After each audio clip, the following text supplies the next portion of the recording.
পঞ্চম শ্রেণীর গণিত বই নিয়ে ধারাবাহিকভাবে তোমাদের সাথে আলোচনা করছি। এখন 7 পৃষ্ঠা থেকে আলোচনা করব তোমাদের সাথে। এখানে আমাদেরকে যেটা বলেছে 2-এর মধ্যে দেখো 89,753টি শীতার্ত পরিবারের মাঝে শীত বস্ত্র হিসেবে কম্বল বিতরণ করা হলো। প্রতিটি কম্বলের মূল্য 1999 টাকা হলে শীত বস্ত্র ক্রয় বাবদ মোট কত টাকা খরচ হলো।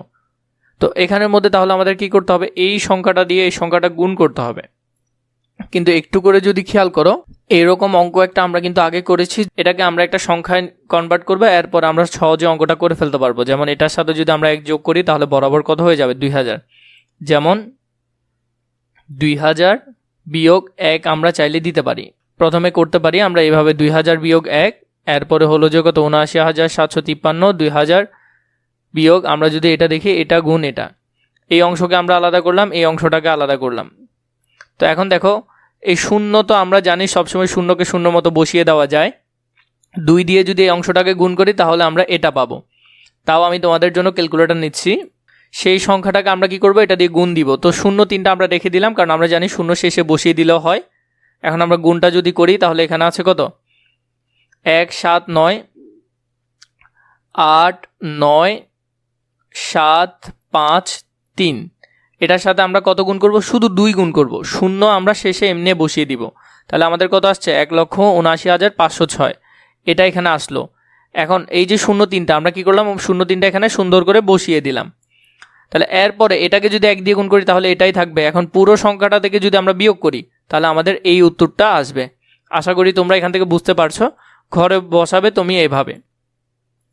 তাহলে এখান থেকে কিভাবে বসাবে বুঝতে পারছো। আমরা এভাবেও করতে পারি, এটাকে চাইলে আবার এভাবেও করা যায়। এখানের মধ্যে দ্বিতীয় নাম্বার যে নিয়মটা দিয়েছে, দ্বিতীয় পদ্ধতি। তাহলে আমরা চাইলে এটাকে কি করতে পারি, প্রথমে এর মধ্যে 1000 যোগ 1000 বিয়োগ 1, তাহলে আগে 1000 দিয়ে করে ফেলতে পারি, এর পরের অংশটা আমরা আলাদা করে বিয়োগ করতে পারি। একই কথা, প্রথমটা আর এটা প্রায় সেম। এখানে জাস্ট করা হয়েছে 1000 যোগ 1000 বিয়োগ 1, তার মানে ঘুরে ফিরে কত, 1999। তাহলে এখানের মধ্যে যদি করো তাহলে উত্তর এটা আর এটা সেম আসবে, কোনো পার্থক্য হবে না, উত্তর একই আসবে। এর পরবর্তী কম্বল ক্রয় বাবদ তাহলে খরচ হয় কত, কম্বল ক্রয় বাবদ আমরা যেটা দেখলাম, আমাদের কম্বল বাবদ খরচ হয় এত টাকা। একক দশক শতক হাজার অযুত লক্ষ নিযুত কোটি, 17,94,16,247। আমাদের এতগুলো টাকা সেখানে খরচ হয়।